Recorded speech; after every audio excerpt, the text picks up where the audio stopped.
How's it going, guys? My name is Tavarish, and today I'm going to show you a snippet from a new podcast I'm doing with Andrew Howell called Wrench Every Day.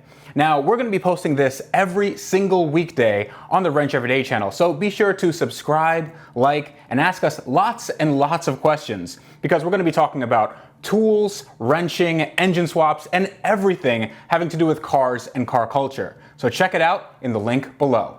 Harbor Freight is really good at this sort of stuff now. Harbor Freight, I had never really done a lot of shopping at Harbor Freight until recently.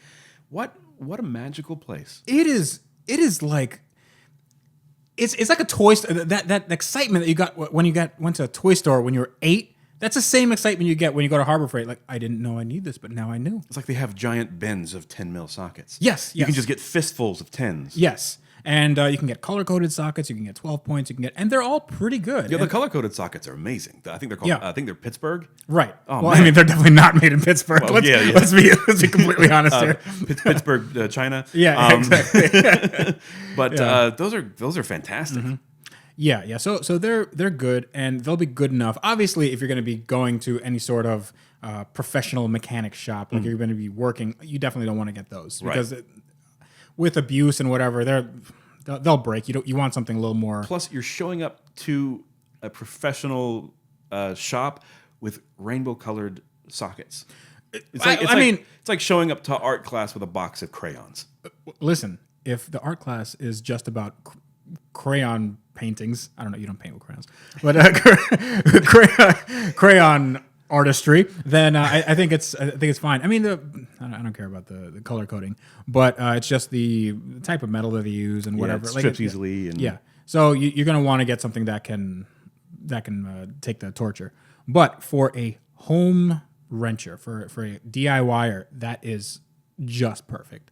The thing I wouldn't trust Harbor Freight with is stuff with a lot of moving parts, stuff that's really, really precise. Mm-hmm. Like the torque wrenches are generally fine, but they need to be calibrated. Mm-hmm. So take that. Like I wouldn't do anything with Harbor Freight torque wrenches on stuff like rod bolts and rebuilding a motor. Yeah. Rebuilding a motor, I probably wouldn't use that. But if it's just torquing your wheel studs or something, that's fine. Or your struts. Because that's good enough. Like you can get a feel for 80 foot-pounds, like 80 or 85, like that. You're fine there.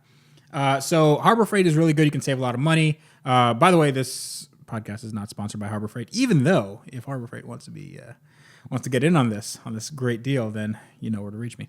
So how great would that be?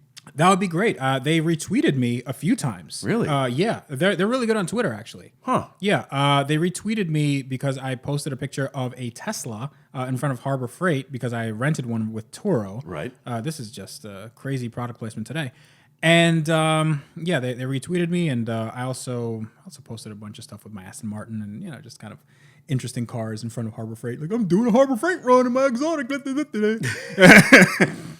So all of a sudden you're a Disney character. Yeah, exactly. Gosh.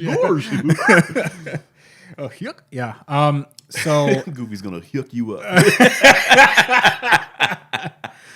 This is Florida humor, everybody. So Harbor Freight is a very good resource to have if you are a budding wrencher. You want to know how your car runs and works. You want to take it apart, and you don't want to spend a ton of money on tools.